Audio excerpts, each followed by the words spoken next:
Buenos días, hermanos. Hoy continuamos con el curso de Fe y Arrepentimiento, clase número 6. Como recordarán, la vez pasada estuvimos hablando de los distintos tipos de fe. Mencionamos una fe milagrera, aquella que espera algún resultado del tipo del Señor, pero que no necesariamente puede ir acompañada de una fe salvadora, de una confianza en el Señor para salvación. También de esa fe histórica que se limita solamente a los datos y a los hechos. Y también de que en el evangelio actual o el estado del cristianismo, muchas veces la fe temporal, esas manifestaciones que se dan de una persona por un tiempo, tal como el Señor nos describe los terrenos número 2 y 3 en la parábola del sembrador, que pueden crecer, que puede brotar hoja, pero al final de cuentas no da fruto. Y esa es la distinción importante que hay que hacer. Sin embargo, las personas cuando ven que alguien está por un tiempo, que se congrega, que tiene ciertas actividades dentro de la iglesia, dicen, no, esa persona tiene que ser convertida. Pero al final de cuentas, cuando venga la prueba, cuando venga la aflicción, o simplemente los afanes de esta vida, esa persona se irá.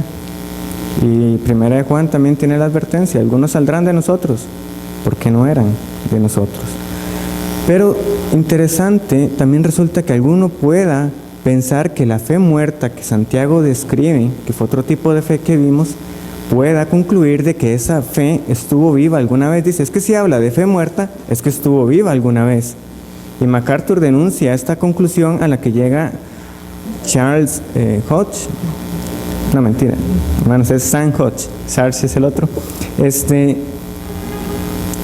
Que él dice, veamos Santiago 2, que es el capítulo que nos habla de la fe muerta. ¿Y cómo es que alguien concluye que no se está hablando de la salvación, sino simplemente de una fe que ha caído a un estado muy bajo? Primeramente en el versículo 14, él dice, el escritor, hermanos míos, él dice, vea, se está dirigiendo a cristianos. Tiene que referirse a hermanos en la fe, no pueden ser personas no convertidas. Y que adicionalmente, él lo que va a decir es, ¿podrá la fe salvarle? Y va a mencionar los casos. Él dice, lo que él está denunciando ahí son personas cuya fe no se ha convertido en algo mejor que una creencia muerta, que una ortodoxia fría.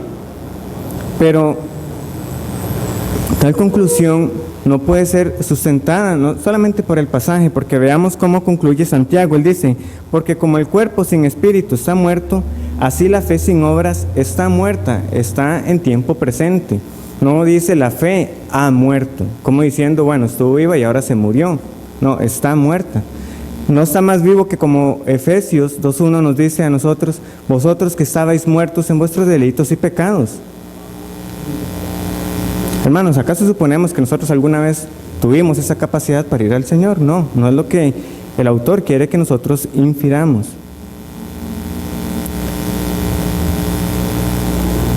Pero entonces,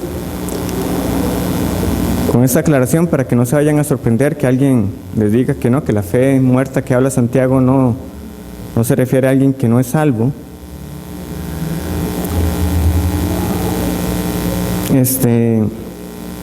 Pasamos a los elementos de la fe, y el primero de ellos fue el conocimiento. Y entonces hicimos una pregunta, ¿cuál conocimiento es suficiente para la salvación? Porque nosotros estamos claros que cuando nos convertimos no entendíamos la plenitud de las enseñanzas de la Biblia, y mucho menos tampoco todas las implicaciones de lo que significaba seguir a Cristo, pero sí teníamos una idea y una noción, y las Escrituras nos demuestran cuáles son esas bases que una persona debe tener cuando cree. Pero resulta también interesante en este capítulo de Santiago que nosotros tenemos la expresión muy conocida en el versículo 19 que dice, tú crees que Dios es uno, bien haces, también los demonios creen y tiemblan.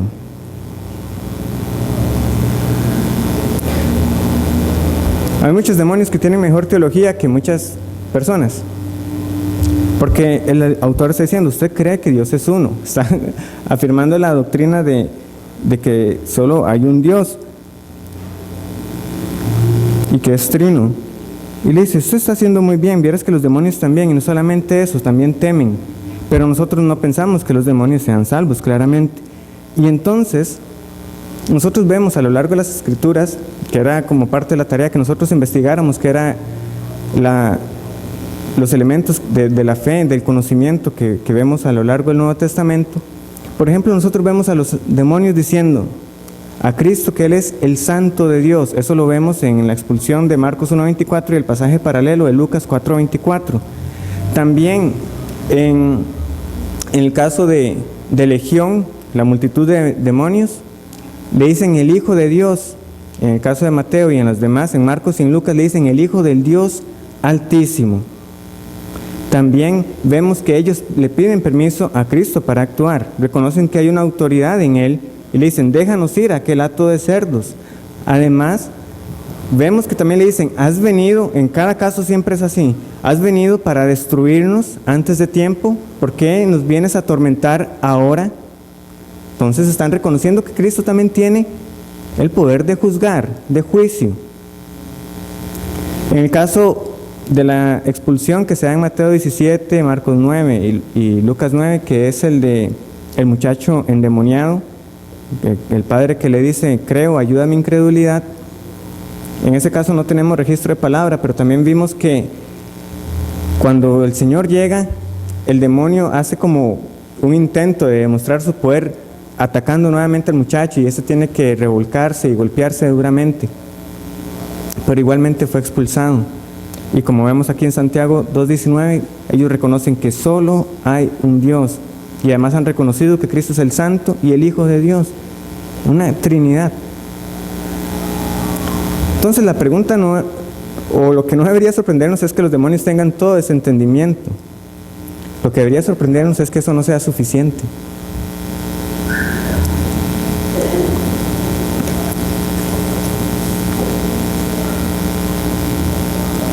Pero no solamente podemos aprender de la Biblia lo que conocían los demonios, sino cómo lo presentaron los apóstoles y escritores del Nuevo Testamento. Bueno, aquí vamos a hacer solamente un repaso por algunos pasajes, porque esto nos llevaría pues meses de estudio, ir por cada libro. Pero en primer lugar vamos a Hebreos capítulo 11.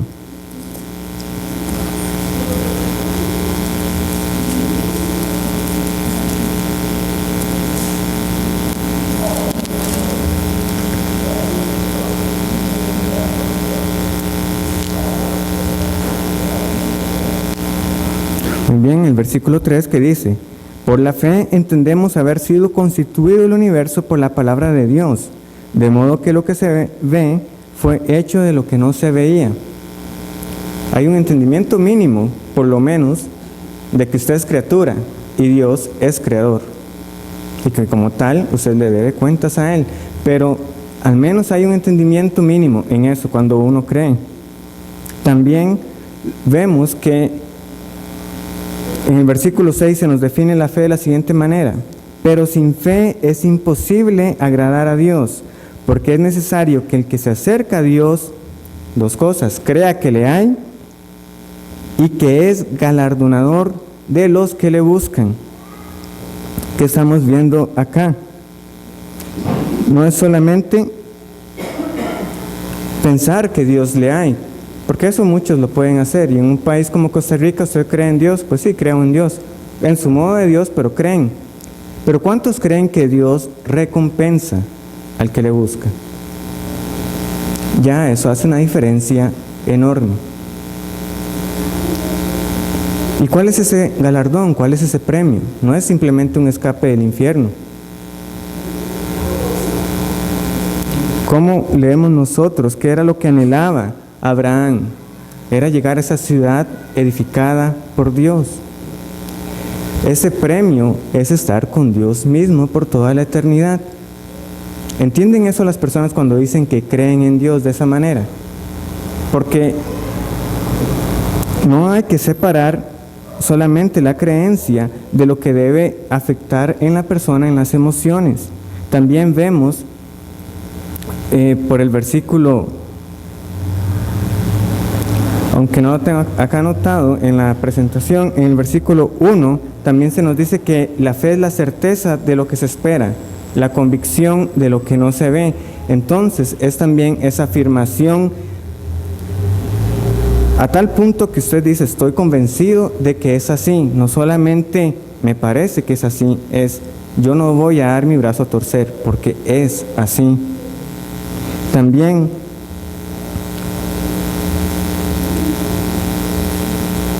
vemos en la presentación que hicieron los apóstoles al inicio, por ejemplo, en el discurso de Pedro en Hechos capítulo 3, que vamos a buscarlo, Hechos capítulo 3.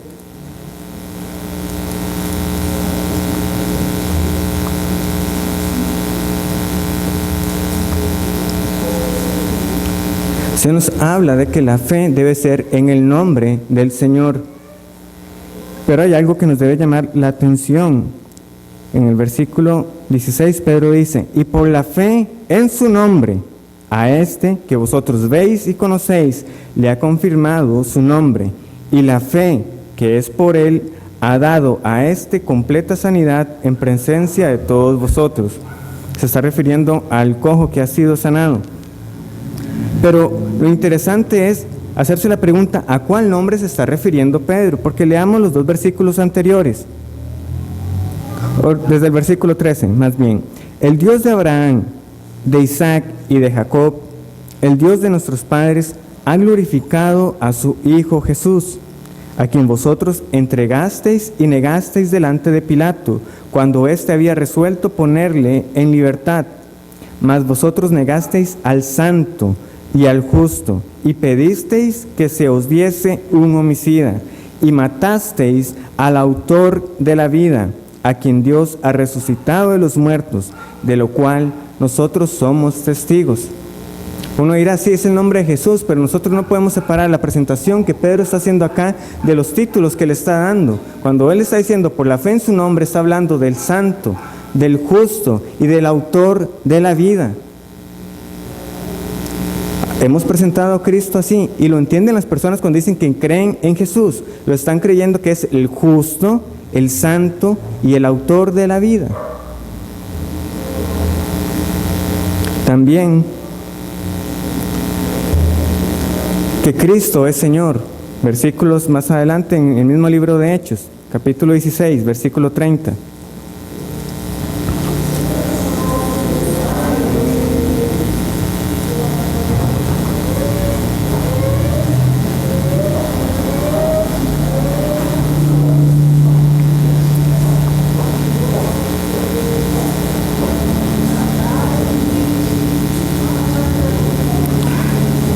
Es el carcelero, y la pregunta que conocemos que le hace a Pablo y a Silas: Señores, ¿qué debo hacer para ser salvo? Ellos dijeron: cree en el Señor Jesucristo y serás salvo tú y tu casa. Señor Jesucristo, nuevamente, este no es solamente un título de respeto. Y también no hay que olvidar el versículo que le sigue, el 32, y le hablaron la palabra del Señor. Hubo una exposición más amplia, no fue que solamente le dijeron eso y que ya con eso todo estaba bien, porque muchas veces nos detenemos acá. Y sí, tienes que creer en el Señor Jesucristo, pero ¿cómo es ese que fue salvo él y su casa? Bueno, nosotros sabemos que fue así porque más adelante le habló a toda la familia y a todos los que estaban en ese lugar la palabra del Señor. Nuevamente, en el libro del Evangelio según Jesucristo, MacArthur va a tocar todo este tema de las personas que han tratado de separar lo que es la salvación y lo que ellos llaman la salvación de señorío. No, vea, las personas tienen que aceptar a Cristo como Salvador y luego más adelante, como un paso opcional, las personas se rendirán a Él y lo recibirán o lo aceptarán como Señor en sus vidas. Es que hoy tomé la decisión de que Cristo sea el Señor de mi vida. No, eso tuvo que haber sido desde el día que usted fue convertido, porque así es como se presenta Cristo como Señor. Él es para que gobierne su vida, no menos que eso. También lo leemos en el versículo 9 del capítulo 10 de Romanos, también otro pasaje que sabemos prácticamente de memoria.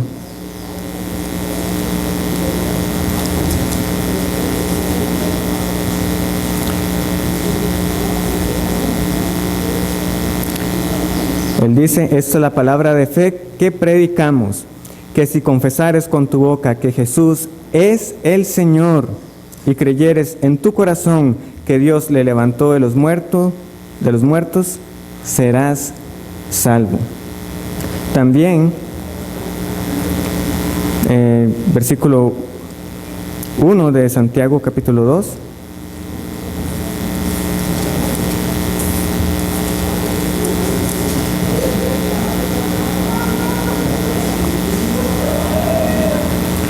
Hermanos míos, que vuestra fe en nuestro glorioso Señor Jesucristo sea sin acepción de personas. Nosotros no podemos desligar, estos son solamente unos pasajes de referencia, pero nosotros vamos a ver siempre esta unión entre creer y reconocer al Señor Jesús como Señor, precisamente. Y nuevamente la palabra es reconocer, porque el término hacer Señor sabemos que está mal empleado. Nadie hace Cristo Señor. Lo más cercano que nosotros vamos a leer es que Dios mismo le hizo Señor. Pero nosotros lo que tenemos que hacer es reconocer ese señorío. Aunque todo el mundo no quiera reconocerlo así, eso no hace de Cristo menos Señor de lo que ya es.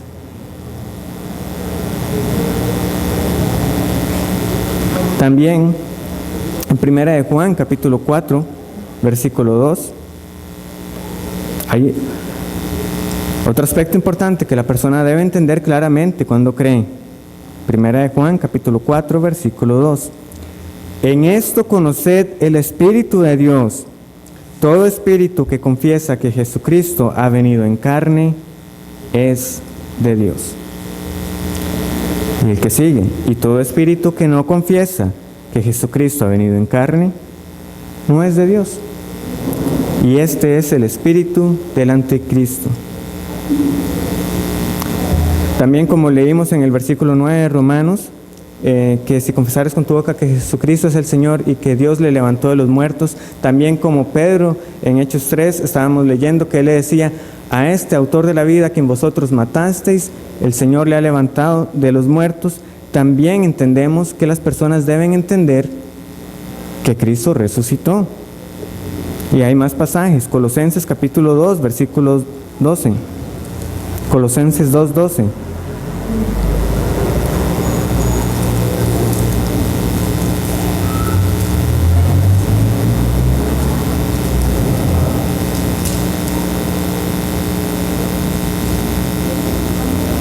Sepultados con Él en el bautismo, en el cual fuisteis también resucitados con Él, mediante la fe en el poder de Dios, que le levantó de los muertos. Y a vosotros, estando muertos en pecados y en la incircuncisión de vuestra carne, os dio vida juntamente con Él, perdonándoos todos los pecados. También Hechos 4.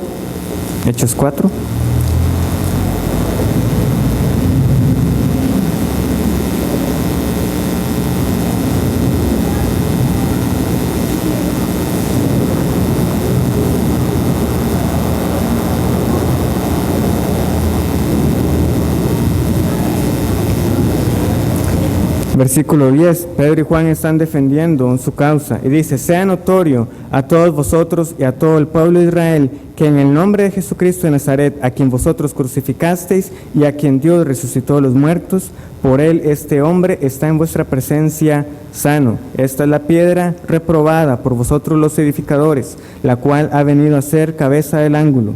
Y en ningún otro hay salvación, porque no hay otro nombre bajo el cielo dado a los hombres en que podamos ser salvos. Y finalmente también una comprensión de esa obra de Cristo como sacerdote. En Hebreos capítulo 11, versículo 22.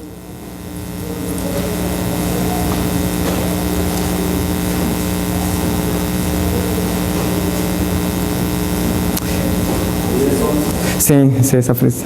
Es un número 10 ahí.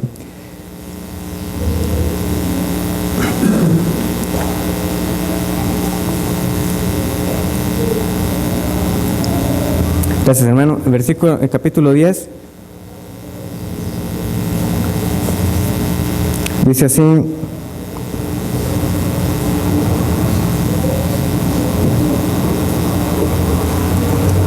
No, es capítulo 7, no es que el capítulo 11, es capítulo 7, versículo 22. Dice así: por tanto Jesús es hecho fiador de un mejor pacto, y los otros sacerdotes llegaron a ser muchos, debido a que por la muerte no podían continuar. Mas este, por cuanto permanece para siempre, tiene un sacerdocio inmutable, por lo cual puede también salvar perpetuamente a los que por él se acercan a Dios, viviendo siempre para interceder por ellos. Porque tal sumo sacerdote nos convenía, santo, inocente, sin mancha, apartado de los pecadores y hecho más sublime que los cielos, que no tiene necesidad cada día, como aquellos sumos sacerdotes, de ofrecer primero sacrificios por sus propios pecados y luego por los del pueblo, porque esto lo hizo una vez para siempre, ofreciéndose a sí mismo. Porque la ley constituye sumos sacerdotes a débiles hombres, pero la palabra del juramento, posterior a la ley, al Hijo, hecho perfecto para siempre. Muy bien, ¿y cómo se presentó Cristo a sí mismo? Para ello vamos a ir al libro de Juan, y en él vamos a encontrar la mayoría de los títulos que Cristo se dio a sí mismo cuando Él se presentó, y lo que Él requería de las personas también que creían en Él. Versículo 16, Juan 3:16, dice así: porque de tal manera amó Dios al mundo, que ha dado a su Hijo unigénito, para que todo aquel que en Él cree no se pierda, mas tenga vida eterna.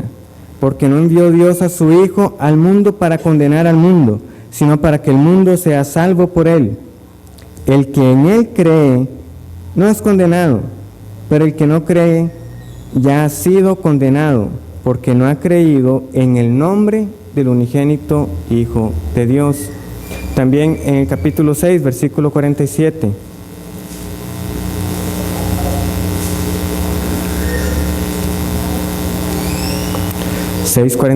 Dice el Señor: de cierto os digo, el que cree en mí tiene vida eterna.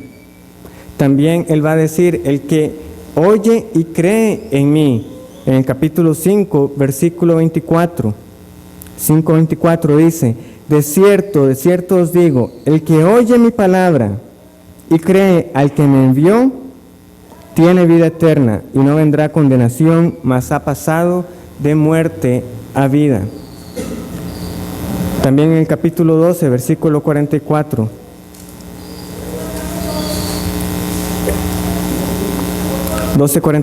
Dice: Jesús clamó y dijo: el que cree en mí, no cree en mí, sino en el que me envió. Y el que me ve, ve al que me envió. Cristo también hacía ver a las personas que tenían que reconocer de parte de quien venía. Se dice Él: ¿con qué autoridad haces estas cosas? Es cuando le hacen la pregunta en Juan 5. Entonces Él dice: el que cree en mí, el que oye mi palabra, también está creyendo en el que me ha enviado. Y no solamente eso, con respecto de parte de quien venía, sino que asimismo Él va a decir: el que cree en mí tiene vida eterna. Y Él va a usar varios adjetivos que son conocidos para nosotros. Cristo se va a presentar como el pan de vida, como el agua de vida. El que tiene sed, venga a mí y yo le haré a beber agua vida, y dentro de él correrán ríos de agua viva. También la luz del mundo, aquí mismo que estamos en Juan 12, el versículo 46, yo la luz he venido al mundo para que todo aquel que cree en mí no permanezca en tinieblas. También esa confianza en que Cristo tiene el poder para resucitarlo a uno en el día postrero, lo vemos en Juan 6, capítulo 40.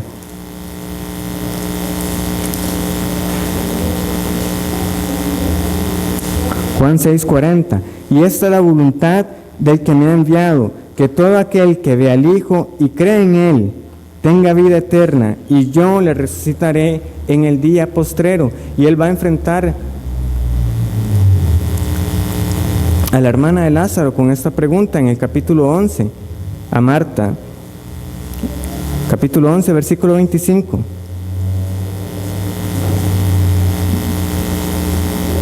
Versículo 23, dice: Jesús le dijo: tu hermano resucitará. Marta le dijo: yo sé que resucitará en la resurrección en el día postrero. Le dijo Jesús, yo soy la resurrección y la vida. El que cree en mí, aunque esté muerto, vivirá.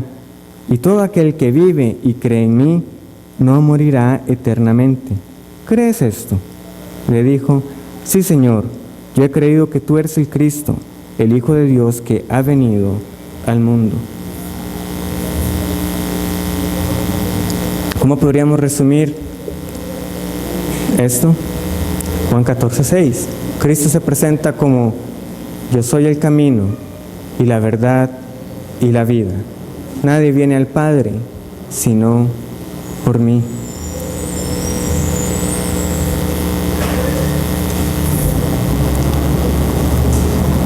¿Qué podemos ver en todo ese recorrido breve que hemos hecho? Eso sí, hermanos, que la centralidad de la enseñanza y de la fe está en Jesucristo, y esto no debe extrañarnos porque es el objeto de nuestra fe. Pero asimismo, es también que hay que ver lo crítico que sería equivocarse en ese entendimiento de la persona de Jesús. La advertencia de Juan es fuerte. El que no confiesa que Cristo ha venido en carne, ese no es de Dios, ese es el espíritu del anticristo. Hay una serie que se está publicando de unas herejías resumidas en el sitio de Driscoll. Van por la 9ª herejía, que salió ahora hace 2 días, la de noviembre. De las 9 herejías, hermanos, que están ahí presentadas, 7 tienen que ver con la persona de Jesús. El arianismo, la enseñanza de Sebelio, el nestorianismo. No, es que Cristo no es Dios. Bueno, en Cristo no habían 2 naturalezas. Bueno, sí habían 2, pero luego se hizo en una. Es que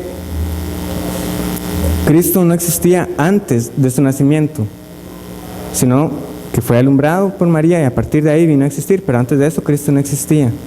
Y podíamos seguir citando herejías tras herejías, y todas relacionadas con la persona del Señor Jesús. Cuán fácil es cerrar en las enseñanzas que la Biblia nos presenta acerca de nuestro Señor. Y hermanos, alguien que no tenga el entendimiento correcto de quién es Cristo y de su obra, no puede tener una garantía de salvación.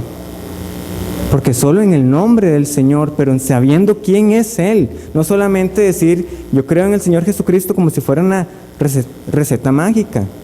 Jesús, Jesús, Jesús, ya soy salvo. No es eso. Y sabemos que no es así, pero las personas piensan que con eso ya está bien.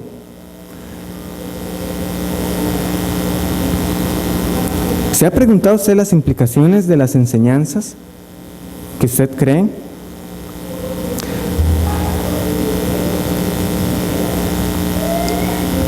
Y vemos lo que estamos afirmando. Al final de cuentas no estamos diciendo algo menos que Jesucristo es el único Señor que vino en carne, que dejó el cielo para dar redención por los pecados. Esa es la presentación del Evangelio. Algo menos que eso lo podríamos llamar que es Evangelio. Pero sabemos que es la obra del Espíritu Santo,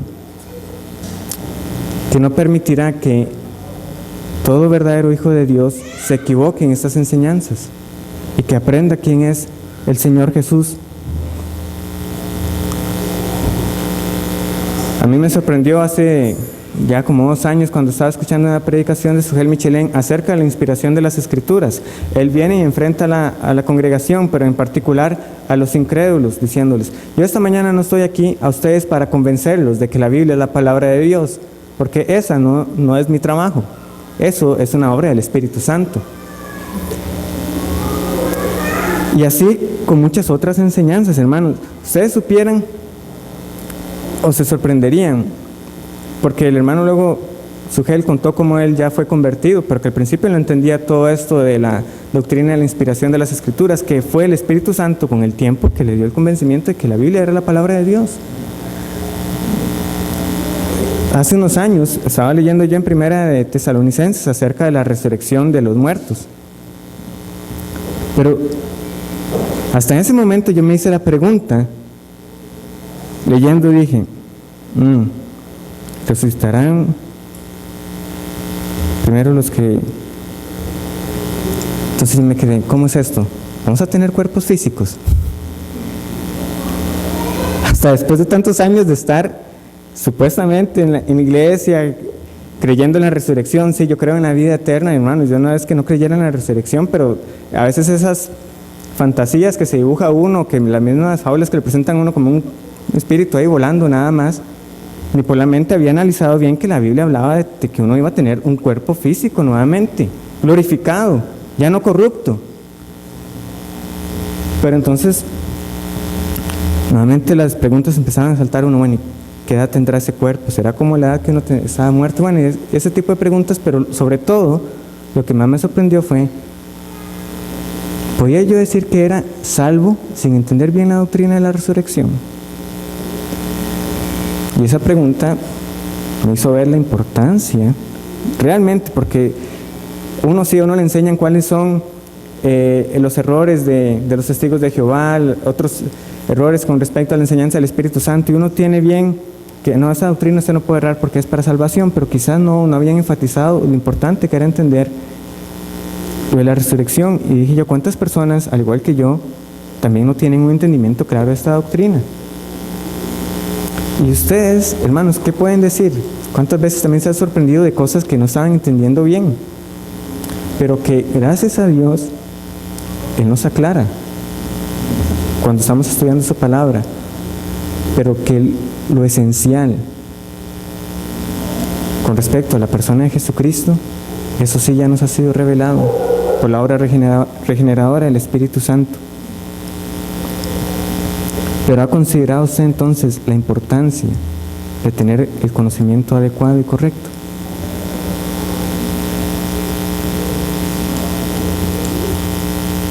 El segundo elemento de la fe es el asentimiento. El término latino con el que tal vez se lo encuentren es la palabra ascensus. Ascensus. Muy bien. Algunas confesiones como la que nosotros usamos acá y los catecismos no van a hacer una separación rígida diciendo estos son los elementos de la fe: conocimiento, asentimiento y voluntad, o el acto de la voluntad. No, por ejemplo, esto que tengo acá es como la tenemos en nuestra confesión de fe, en el capítulo 14 de la fe salvadora. Dice: por esta fe el cristiano cree que es verdadero todo lo revelado en la palabra por la autoridad de Dios mismo, y también percibe en ella una excelencia superior a todos los demás escritos, y es capacitado para confiar en la verdad así creída, y también actúa de manera diferente según sea el contenido de cada pasaje en particular, produciendo obediencia a los mandatos, temblando ante las amenazas y abrazando las promesas de Dios para vida o para esta vida. ¿Qué está diciendo de una forma implícita? Usted reacciona ante la palabra. O sea, usted no está carente de emociones. Veamos cuál es cómo lo presenta el Catecismo Menor de Westminster. ¿Qué es la fe en Jesucristo? Esa es la pregunta. Respuesta: la fe en Jesucristo es una gracia salvadora por la cual recibimos a Cristo como nos es ofrecido en el Evangelio y confiamos solamente en Él para la salud, para la salvación. Ahí donde lo podemos ver es quizás en la palabra recibimos. Cuando a usted llegan ciertos datos, usted los analiza y luego los recibe, se apropia de ellos.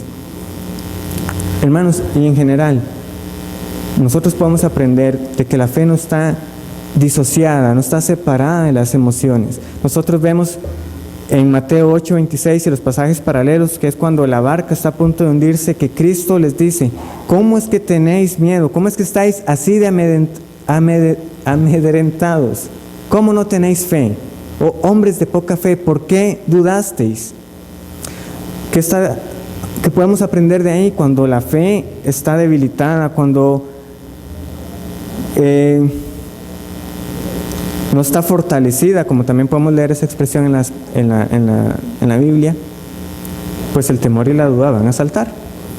En el momento que usted no recuerda la promesa del Señor, no está firme en la palabra del Señor, el temor y el miedo van a aparecer. Entonces tenemos una relación con los temores en nuestra vida diaria, con la fe. También la podemos ver con la paz.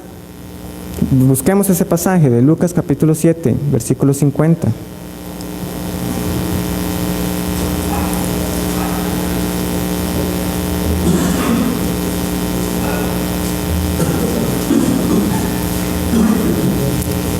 Es la mujer que ha lavado los pies de Cristo.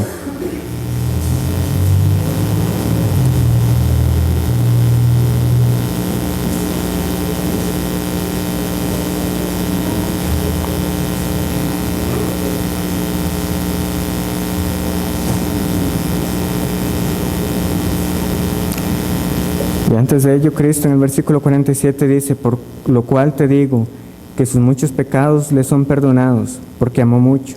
Mas aquel a quien se le perdona poco, poco ama.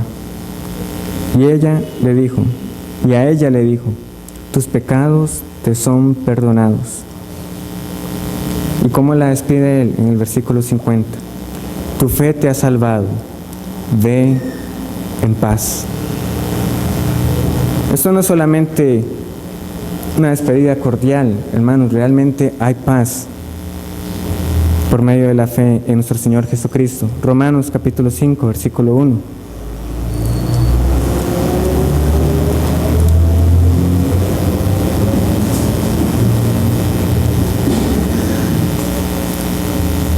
Romanos capítulo 5, versículo 1 dice: justificados pues por la fe, tenemos paz para con Dios, por medio de nuestro Señor Jesucristo.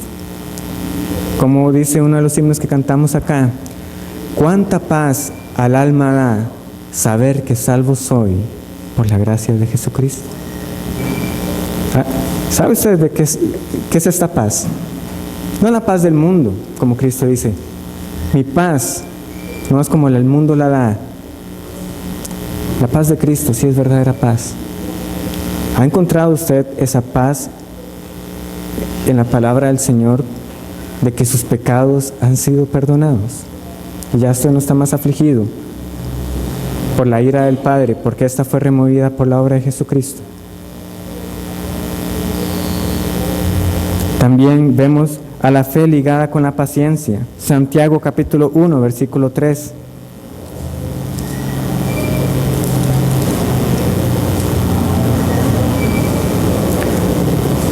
Santiago 1, versículo 3.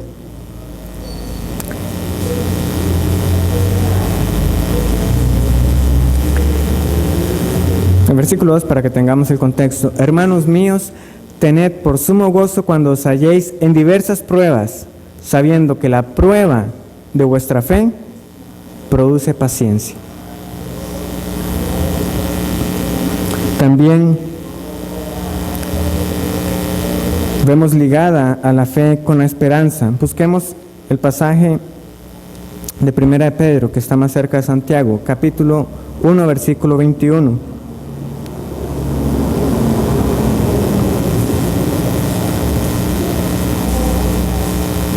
Mediante el cual creéis en Dios, quien le resucitó de los muertos y le ha dado gloria, para que vuestra fe y esperanza sean en Dios. También, y sin duda, vamos a encontrar siempre a la fe ligada con el amor. Busquemos Gálatas capítulo 5. Gálatas capítulo 5.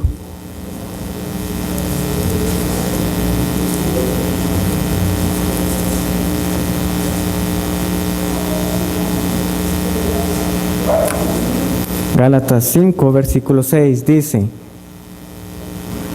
porque en Cristo Jesús ni la circuncisión vale algo, ni la incircuncisión, sino la fe que obra por el amor.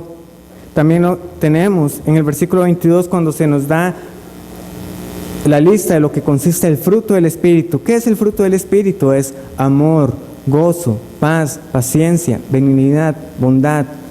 Tenemos la fe, mansedumbre y templanza. Hermanos, ¿qué son todas esas emociones y la fe dentro de ellas?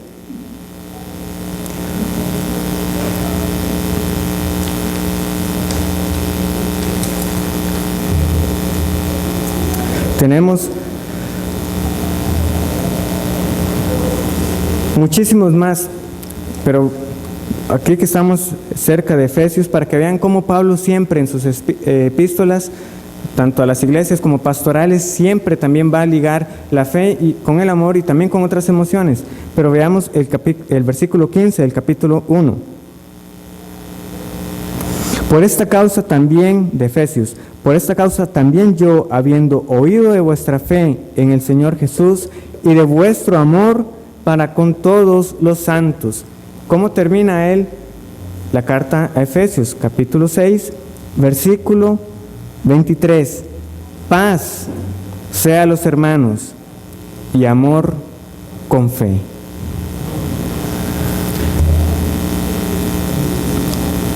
A Timoteo le va a escribir a él: huye de las pasiones juveniles, sé ejemplo de amor, de paciencia, de fe.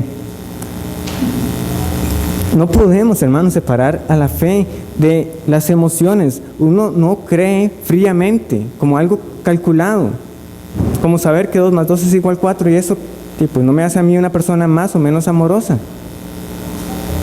¿Cómo es, si pudiéramos resumir entonces esta expresión, como nosotros la hallamos en 1 Corintios capítulo 13, versículo 2? Que si tuviese toda la fe de tal manera que trasladase los montes y no tengo amor, usted es nada. Así de sencillo.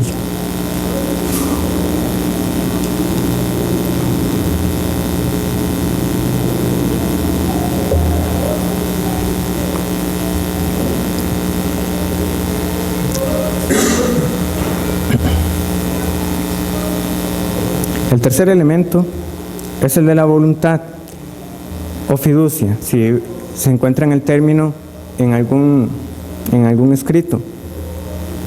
El volitivo de la volición, acto de la voluntad. Y hay 2 palabras claves cuando nosotros llegamos a este elemento, y son confianza y obediencia.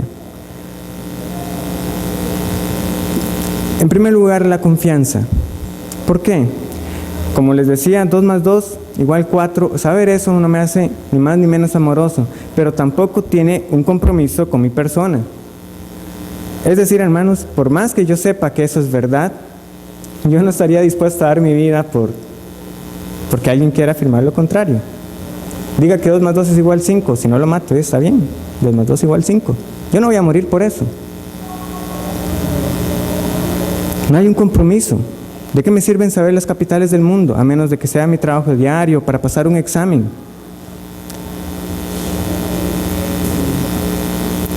También queremos hacer un énfasis especial en el uso de la palabra confianza, porque también, como vimos al inicio en la lección 3ª o 4ª, de cómo las personas entienden la palabra fe, como diciendo, vieras cómo yo le tengo fe a ese remedio, vea, tómese no sé, un té con alguna hierba y le va a caer buenísimo, yo le tengo fe a ese remedio. O también un equipo ahí deportivo, no importa el deporte que sea, se sabe que está teniendo una temporada de espanto, no tienen equipo para nada, los jugadores no componen, no hay técnico, no hay nada, y está en un partido, queda poco tiempo para que finalice el encuentro, y alguien viene y le dice: pero es que vieras cómo le tengo fe a ese equipo, a ver que ahorita saca la faena. Y me dicen: no, es que todo es lo contrario. Nada, no hay indicios para creer de que vaya a suceder algo distinto. Y las personas entonces han reducido la fe como si fuera algo irracional, ir contra toda evidencia. Es que yo tengo una fe que mueve los montes, pero no hay nada para creerlo de esa manera. Y lamentablemente ese concepto irracional que es contrario a la confianza, porque nosotros a veces, ¿cómo nos expresamos? Es que yo le creo a tal persona. Nosotros decimos le creo a, pero somos más cuidadosos con decir yo creo en. A pocas personas vamos a decir yo creo en tal persona, porque eso está demostrando una confianza. Cambio puede decir, sí, no, yo le creo a lo que está diciendo. Pero veamos cómo se ha permeado lamentablemente, y esos son 2 ejemplos de música contemporánea. De antemano, Sí, tengo los discos de esa música que estoy poniendo ahí, hermanos, pero tenemos que ser juiciosos con lo que escuchamos. La primera es una que se llama Esperaré en ti, de Jesús Adrián Romero, y la segunda es una aventura de Marcela Gándara. Vea cómo dice esta letra. Y esperaré pacientemente, aunque la duda me atormente. Yo no confío con la mente, lo hago con el corazón. Qué espiritual, diría uno. Pero ¿cómo es que vamos a separar lo que yo puedo aprender y puedo razonar y lo que aprendo de la palabra con simplemente una emoción que puede ser pasajera? No, hermanos, por aprender en la palabra y conocerla, yo puedo estar seguro de muchas cosas. En especial, veamos esta. Es una aventura que no acaba al confiar en tu palabra y seguirte a ti. Es una aventura cuando creo sin importar lo que yo veo, cuando estás ahí. Nuevamente, ¿no? O sea, las situaciones, la evidencia, todo lo que usted tiene enfrente no es para que usted esté pensando algo contrario, pero quieren ver o exaltar como que esa confianza en el Señor es ir contra toda evidencia. Y no es así, hermanos. Ciertamente nosotros creemos muchas cosas que el mundo no va a aceptar, pero están basadas en la palabra, tienen un fundamento. No es simplemente me voy a mandar contra todo.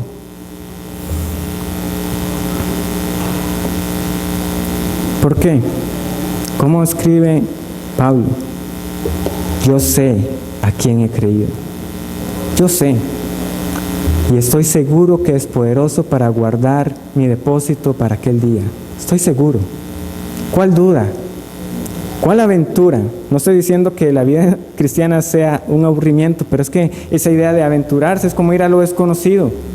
Y no, ciertamente no sabemos lo que particularmente en la vida de cada quien le espera, pero sí tenemos las promesas a las cuales aferrarnos. Y sabemos a quién hemos creído. ¿Sabe usted a quién ha creído? ¿Está seguro de que su andar cristiano está determinado? El tiempo se está acabando. Y quiero terminar entonces con esta idea. Salvador Gómez, en el sermón que él expuso el domingo pasado, ponía el dedo, como diríamos, en la llaga, diciéndole a las personas que muchas han tomado una decisión sin sentido. Porque dicen, es que no, es posible que haya otros caminos de salvación, es posible que no haya cielo, es posible que no haya infierno, o tal vez solo creyendo esto, solamente con una vida cristiana a medias, tomando decisiones fatales, mandándose a lo inseguro. Nosotros no nos movemos en la vida así, con tanta incertidumbre en las cosas. Pero ¿por qué con la salvación las personas están dispuestas a tomar el riesgo cuando Cristo ha dicho, yo soy el camino, yo soy la verdad y soy la vida? No tiene que buscar más. Ahí está, trazado. Y la idea de confianza está expuesta siempre cuando Cristo le dice a usted, venga a mí, venid a mí los que están cansados y los que están cargados, vengan a mí, yo les daré de beber. ¿Por qué? Uno de niño le decían, vean, no hable con extraños, ni mucho menos se vaya a montar en un carro de alguien que usted no conozca, no confíe de los desconocidos. ¿Y qué pasaba cuando a veces uno quería ir a un cierto lugar? Decía, mami, ¿me da permiso para ir a tal lado? Y si uno sabía que estaba difícil que le dieran permiso, pero va a ir fulanito, donde fulanito era alguien conocido, era el vecino, y va a ir el papá también, entonces ahí sí, sí conozco a las personas con que va a ir, tiene permiso. El llamado de Cristo está pidiendo confianza, Él está diciendo, venga a mí. Uno no va con cualquiera.